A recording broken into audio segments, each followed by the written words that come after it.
Isang mapagpalang araw sa ating lahat. Tayo po muling magbabalik sa pag-aaral ng salita ng Diyos at tayo po ay nasa walong kabanata ng Aklat ng Mga Hukom, kung saan makikita po natin yung ano nga pa yung nangyari after ng tagumpay. May panganib ba pagkatapos ng tagumpay? At ano ito, no? Kaya makikita natin yung tema ng kabanatang ito ay hindi sapat yung manalo tayo sa laban. Ang kailangan natin, manatiling tapat pagkatapos ng tagumpay.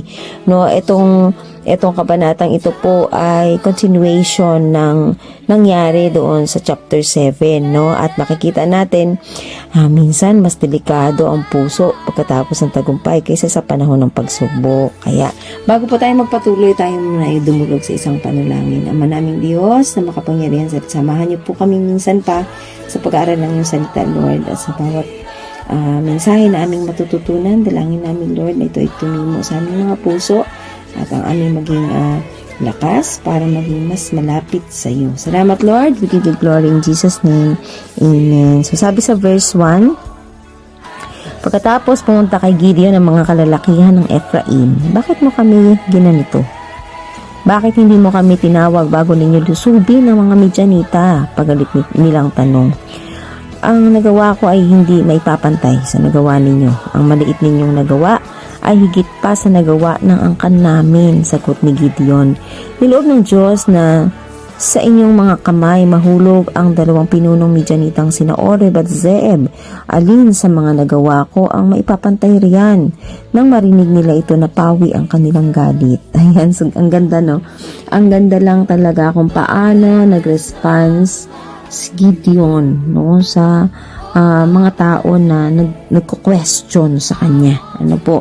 Yung reklamo ng mga Ephraimite, no? Dito talaga nagalit yung tribo ng mga Ephraim, no? Bakit hindi daw sila agad tinawag sa laban?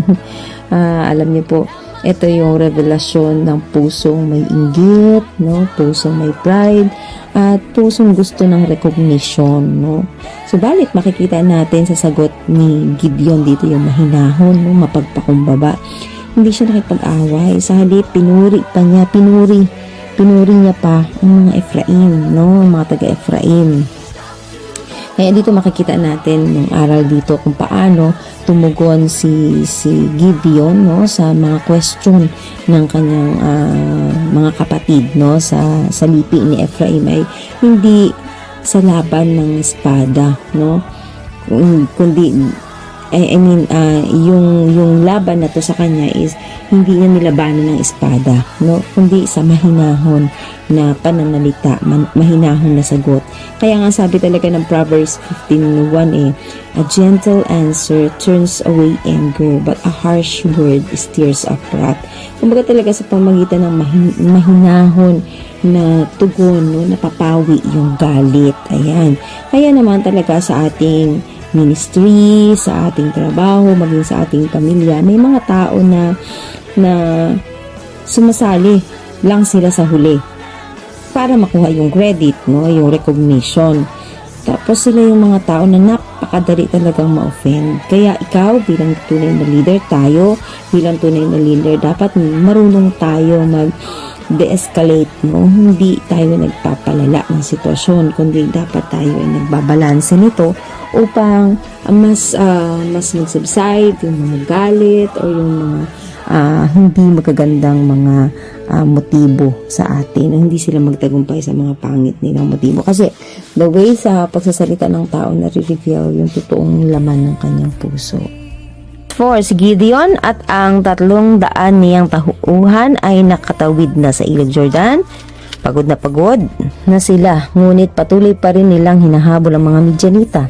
Nang umabot sila sa Sukot, nakiusap siya sa mga taga roon, maaari po bang bigyan ninyo kami ng makakain? Ang aking mga tauhan, latang-lata na sila sa gutom at hinahabol pa namin ang 2 hari ng mga Midianita na sina Zeba at Salmona. Ngunit sumagot ang mga taga-Sukot, bakit naman kayo bibigyan ng pagkain?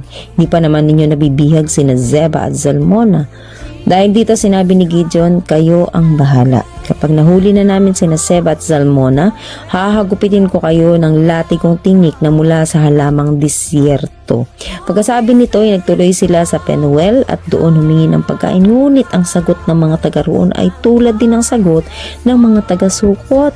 Sinabi niya sa kanila, tinitiyak ko sa inyo, kami matagumpay na makakabalik rito. Pagbalik namin, gigibain ko ang tore ninyo. Yan. Dito yung scenario is pagod si Gideon. Pero tuloy, no? Nagpapatuloy sila. Pagod pero hindi sumusuko, no? Kaya naman dito talaga kailangan talaga natin ng determinasyon sa ating mga ministry, sa ating paglilingkod kay Lord. Ang kailangan talaga natin determinasyon. Dapat hindi maging sagabal yung pagod natin, no, o yung gutom natin para tayo ay huminto sa Panginoon, no, or para tayo ay magpatuloy rather. Dito makikita din natin na tumanggi ang mga taga-Sukot at Penuel na tumulong, no. Natakot sila sa mga Midian. Dito makikita natin na may mga taong susuporta lamang kapag panalo ka na. Pero may mga taong takot tumulong habang ongoing pa yung laban. Yan. Kaya dito makikita natin kapag nasa crisis ka, doon mo makikilala ang tunay na kasama. Hindi lahat ng kaibigan may covenant friend, no? Sometimes din lang sila sa convenience na nagiging tapat sa atin, no? At that's not a true friend, no? Sabi dito sa verse 10, sina Zeba at Zalmona ay nasa Karkor noon kasama ang nalalabi nilang kawal na 15,000 sapagkat 120,000 na ang napapatay sa kanila. Dumaan sina Gideon sa gilid ng ilang sa silangan ng Noba at Jogbeha. Saka biglang sumalakay. Tataka sana sina Zeba at Zalmona, ngunit nahuli sila ni Gideon. Dahil dito, nataranta ang mga kawal ng 2 haring Midianita. Nang makabalik sina Gideon mula sa labanan, sa pasong Heres sila nagdaan. Nakahuli sila ng isang binatang taga Sukot, no? Itinanong niya rito kung sino-sino ang mga opisyal at pinuno ng Sukot at isa-isa namang isinulat nito. Umabot ng 77 ang kanyang naisulat. Pagkatapos, pinuntahan ni Gideon ang mga ito at tinanong, natatandaan ba ninyo nang ako'y humingi sa inyo ng pagkain? Sinabi ninyo sa akin na hindi ninyo kami bibigyan ng pagkain hanggang hindi namin hauhuli sina Zeba at Zalmona. Kaya kahit na nooy lupaypay na kami sa gutom, bihag na namin sila ngayon at nagpakuha siya ng mga tinikang sanga ng kahoy at sa pamamagitan nito ay pinarusahan ang mga pinuno ng Sukot. Pagkatapos, giniba niya ang tore sa Penuel at pinatay ang mga kalalakihan roon. Pagkaraan, tinanong niya sina Zeba at Zalmona, anong itsura ng mga lalaking pinatay ninyo sa Tabor? Kamukha mo silang lahat, parang mga anak ng hari, sagot nila. Sinabi ni Gideon, sila yung mga kapatid ko at mga anak ng aking ina. Saksi si Yahweh, ang Diyos na buhay. Kung hindi ninyo sila pinatay, ay hindi ko rin sana kayo papatayin. At sinabi niya sa pinakamatandaan niyang anak na si Jeter, patayin mo sila. Palibhas ay bata, natakot itong bumunot ng tabak at pumatay ng tao. Dahil dito, sinabi ni Zeba at Zalmona kay Gideon, bakit hindi ikaw ang pumatay sa amin? Mga tunay na lalaki lamang ang maaaring pumatay ng tao. Kaya't sila'y pinatay ni Gideon at kinuha ang mga palamuti sa lieg ng kanilang mga kamelyo. Ayan, dito makikita natin, nahuli na nila si Zeba at Zalmona, no? Pinatay niya ang mga hari dahil pinatay nila ang kanyang mga kapatid, no? Dito makikita natin na yung pagbabago, no, ng tono mula sa Diyos ang laban sa Judges 7.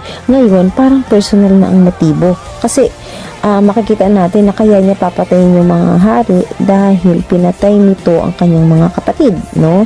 Tandaan natin, ito ay isang paalala na kapag may sugat ang puso natin, maaaring maglingkod ka pa rin sa Diyos pero may halong personal na galit.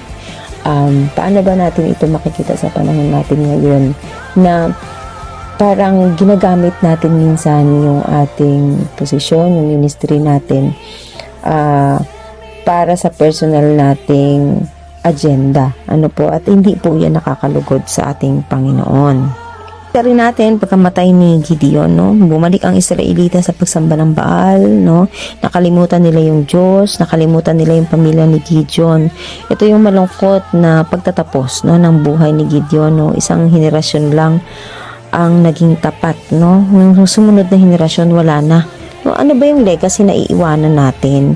Na ito ba ay nagpapatuloy or hindi? Ano yung mga major na matututunan natin dito sa kabanatang ito? Yan, number 1, syempre makikita natin yung mas delikado ang puso pagkatapos ng tagumpay, no? Sa crisis, nakadepende tayo sa Diyos, pero sa success, umaasa na tayo sa ating sarili. Ano pa, yung maliit na compromise ay malaking pagbagsak. Hindi agad ito makikita o makahalata, pero unti-unti hanggang sa totoo at lubusan kanyang mapupo. Ano pa, yung makikita natin, yung leadership ay hindi lang tungkol sa laban, kundi sa legacy, no? Ano ang maiiwan mo kapag wala ka na? Faith ba o confusion? Kaya naman nakikita po natin dito na hindi lahat ng nagsimula sa kapangyarihan ng Diyos ay nagtapos sa kapangyarihan ng Diyos.